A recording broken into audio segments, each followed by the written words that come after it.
everyone, it's Jean from inkyowlstudio, and I'm now going to finish up this series on this little mini journal with the folios in it. And I have sewn on the signatures onto another piece of muslin.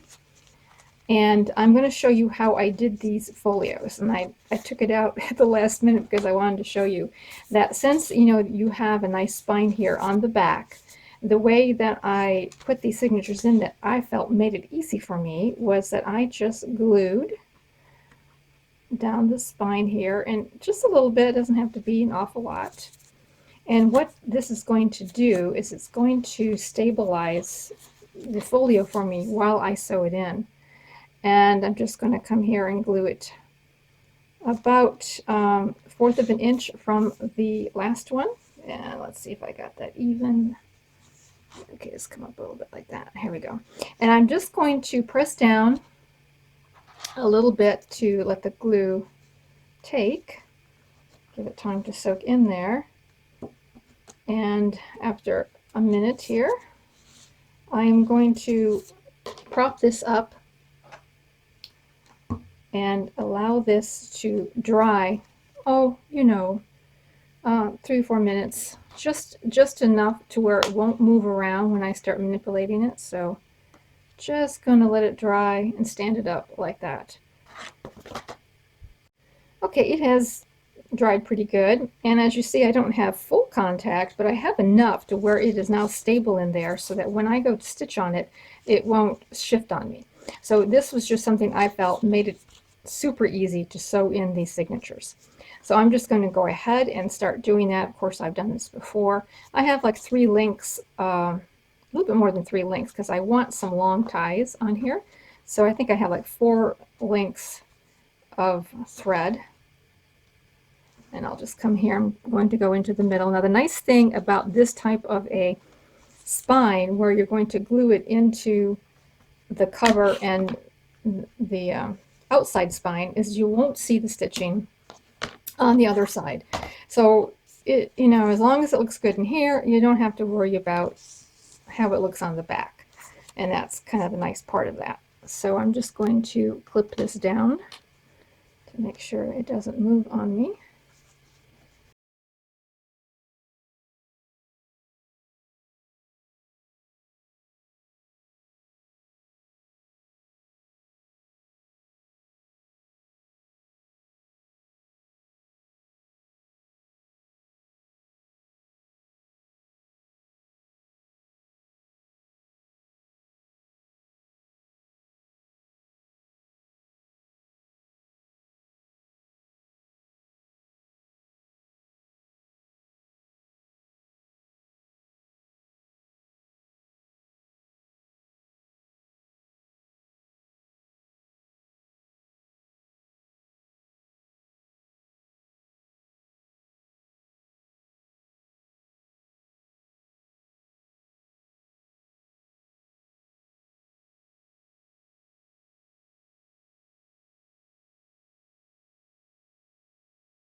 Okay, that ended up being a whole lot more than I needed. But anyways, there's that. So now, excuse me, all these signatures are sewn in. And yep, they're all good. Now what I plan to do also is I'm going to put in some more paper. And I'm not going to do it right this minute. Here we go. I'm going to put in a few sheets of plain paper in between some of these signatures here. So there would be, because there's a good amount of room here that I think I can squeeze in a few sheets, and it's like, I think it's 3 sheets folded in half, which will make 6 pages.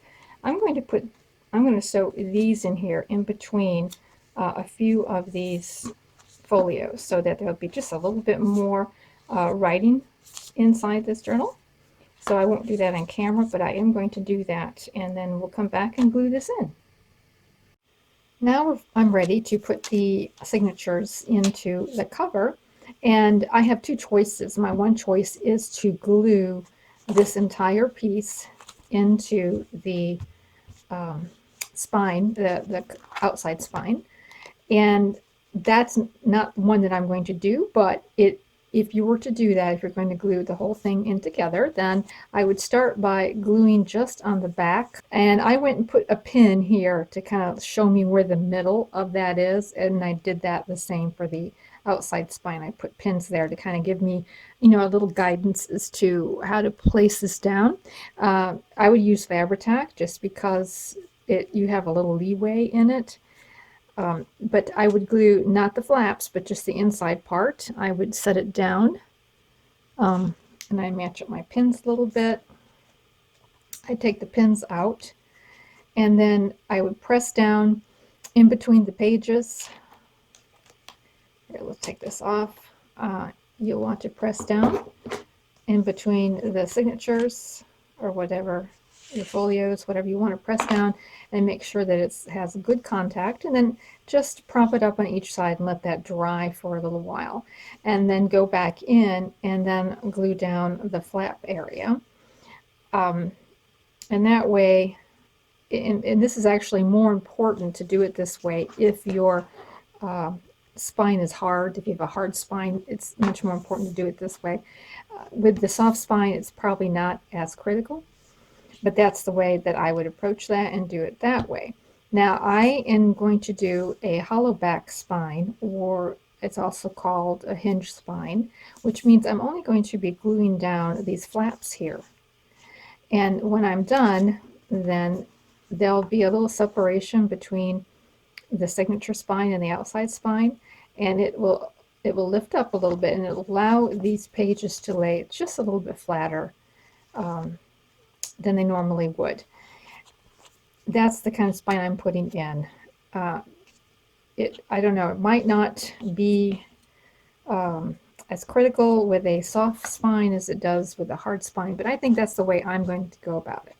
So to do that, I'm first going to glue in some cheesecloth here right in the middle, so that when you look into the spine, this gap in here won't be as obvious. So the signature spine and the outside spine, there's going to be, a gap in there. And this way it kind of fills that in just a little bit visually. Doesn't really do anything else, but it's more cosmetic. But I kind of like that look, and I believe that's the way I want it to be.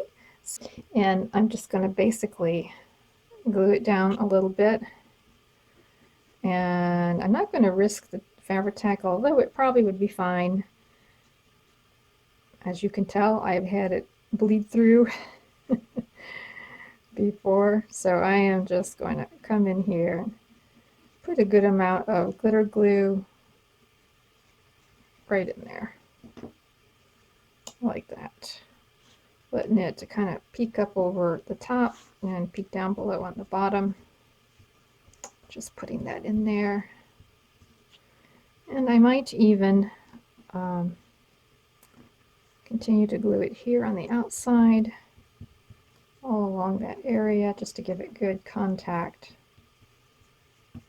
like so. Now I'm going to line up my middle on each side. Oops, pin here. I'm going to line up my pins, one there and the other one down here. There we go. And I'm going to make sure that it is going to be pretty straight. All right, so I think I might want to come up a little bit on this one here, because I also wanted to get in the middle between these two things. Okay, that looks about right, just about like that. Get my pins. Okay, and then I'm going to glue this area now. Make sure I got my pattern straight on the outside cover as well as on the inside. So there we go. I am going to put some glue then down along this area here. And I had it all closed up. So I'm just going to come in here. And basically, I'm gluing from where this hardcover ends over here to the right, trying to get that in there. All right, so we'll just press down like so.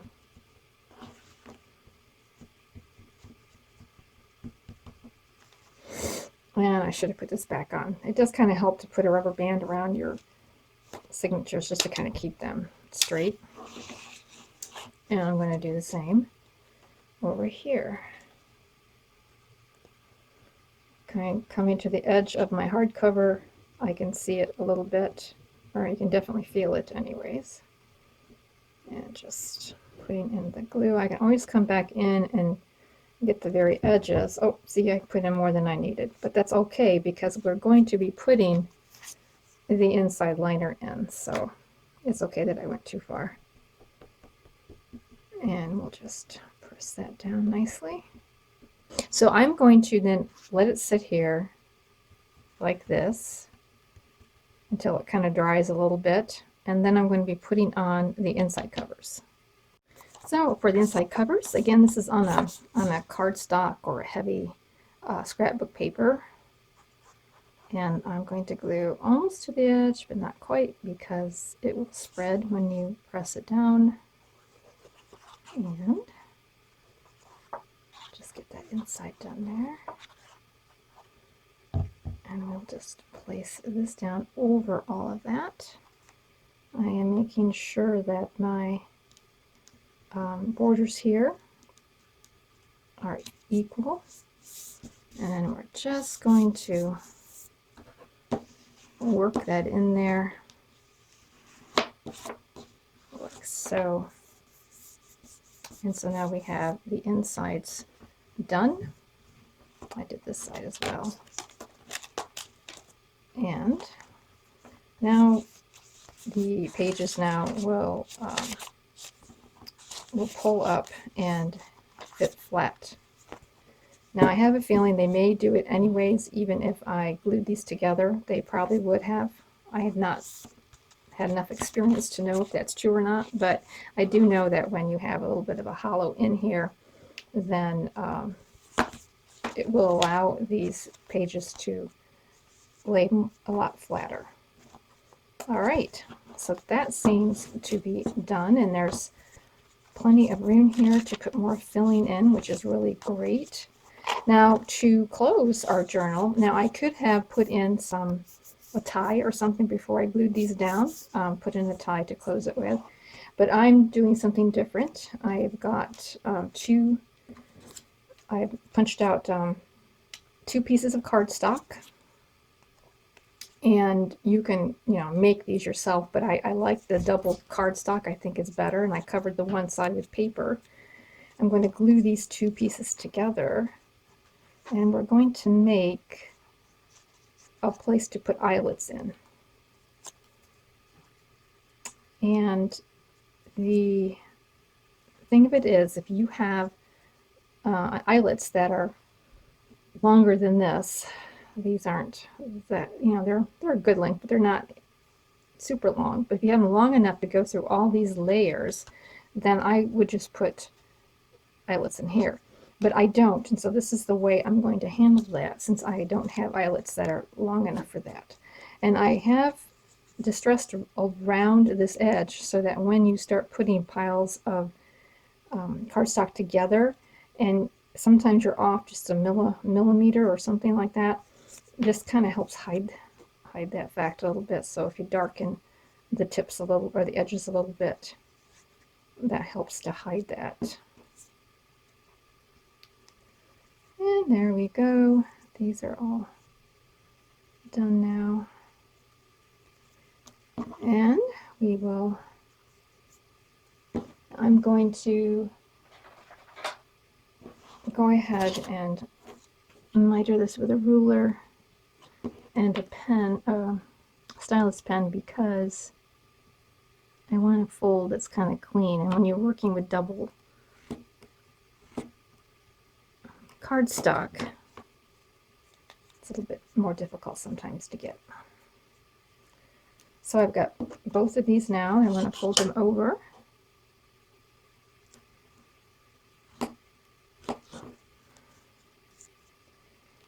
And I'm going to go back in and burnish these edges. And so I'll be gluing these then onto the outside here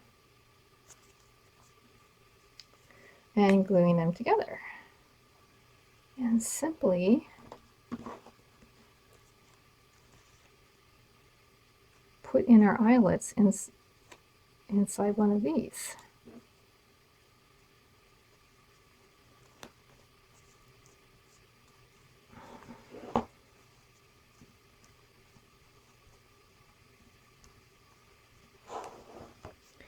And get my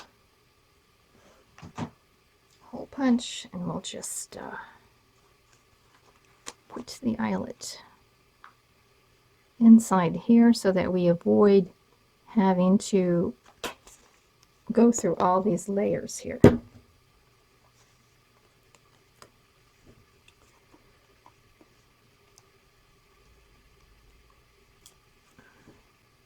So for the tie closure, I got this pretty ribbon, and I'm going to put in about that much. About that much. I'm going to tie it onto here, and I'm not going to knot it, but you could definitely do it. And this way the recipient can change out the ribbon if they want to. And you could use twine, sari silk, whatever you have available. And now we will close it up like so. All right, and so here's our pretty little tie. I don't like the way that looks there. Here's our pretty little tie closure. Thanks so much for viewing. I appreciate it, and I hope this helped you. If you have any questions, don't ever be afraid to leave me a comment or a question down in the comments so I can get back with you on that. But this is hopefully going to be done this week so that I can get it a flip through done and get it listed in my essay. So I will talk to you later, and you have a great and crafty day. Bye.